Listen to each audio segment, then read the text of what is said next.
and you get off parole, and here you are with another felony, and you're using cocaine again. Looking at a cap of 4, and I was well on my way to giving you an opportunity, but there's no way I can do that with your. Good morning. Are you Junius Vital? And this is 25 DCCR 1374. Mr. Vital previously was here, entered a plea of guilty to the third-degree felony offense of failure to comply with sex offender registration requirements. The agreement was for a cap of 4 years in prison. I've received the pre-sentence report. Have you both had an opportunity to review that report? I have, Your Honor. Yes, Judge. Any additions or corrections? None of them were, Judge. Not from the state. All right, Mr. Parker, you may proceed. Your Honor, Mr. Vital, he's, as far as I understand, he's done a pretty good job reporting for the last 10 years. He's lived around here, and he's also lived in the Houston area. I think the Houston was the last place that he was registered properly. He ended up going to a place called the Wheelhouse. I think that was called the Wheelhouse? Yes, in Deer Park area. He tried to register there, but he wasn't actually a resident. He was doing jobs out of there, but he was living in his car.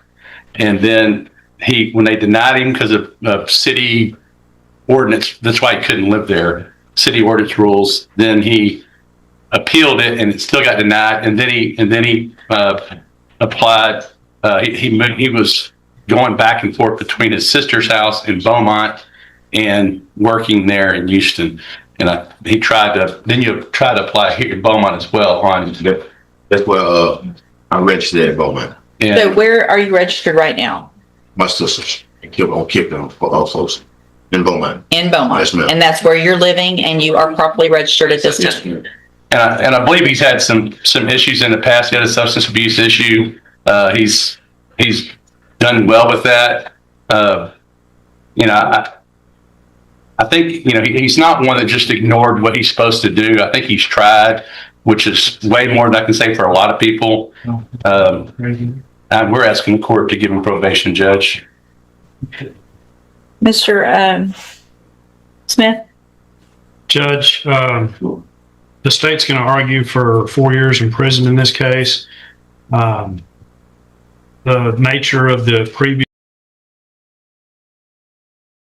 fairly aggravating, and he was given probation initially, wound up getting revoked when he committed a new offense, and was revoked and sent to TDC for a 30-year sentence and then a 20-year sentence.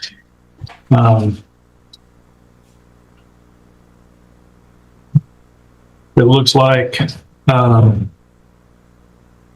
even the PSI notes that even though the criminal history is limited, the circumstances of the offenses are severe. He was given probation in the past that resulted in revocation, and looks like he does try to justify his actions in the PSI interview.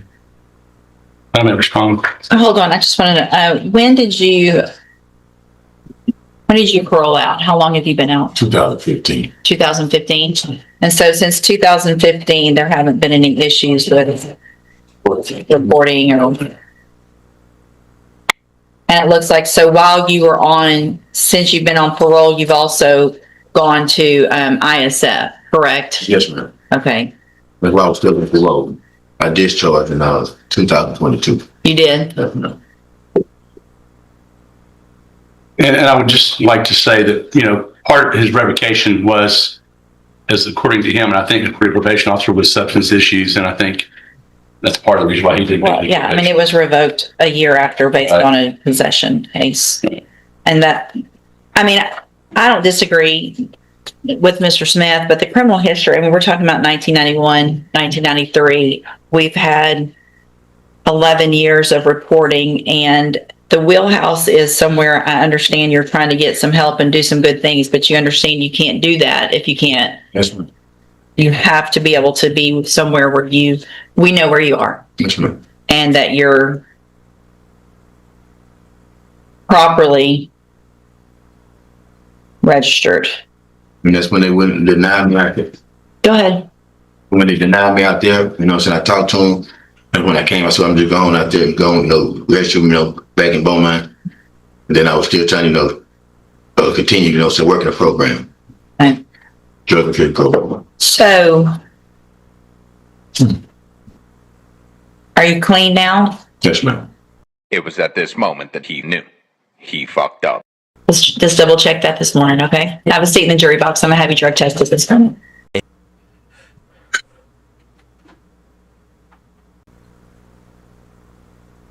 All right, we're back on the record in clause number 25 DCCR 1374. Mr. Vitale tested positive for cocaine. So, Mr. Vitale, you've been to ISF twice while you're on parole. So parole's given you 2 opportunities not to revoke your parole.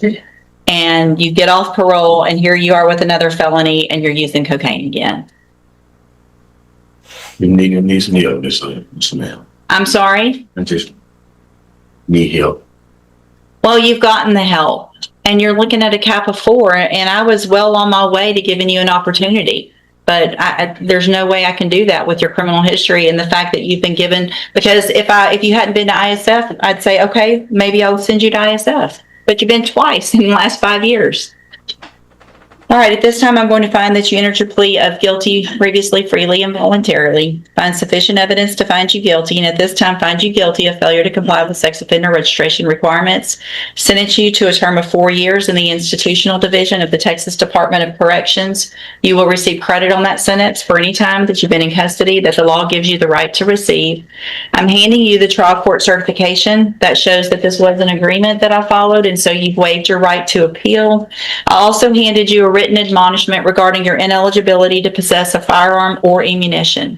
Because of the judgment entered against you, you're ineligible under Texas law to possess a firearm or ammunition. Possession of a firearm or ammunition could lead to charges against you. If you have any questions about the laws that make you ineligible to possess a firearm or ammunition, or about how long that lasts, you can talk with Mr. Park. All right, good luck to you, sir. You can go back with the bailiff. Mr. Pageant on Catherine Bautista. Yes, I've always.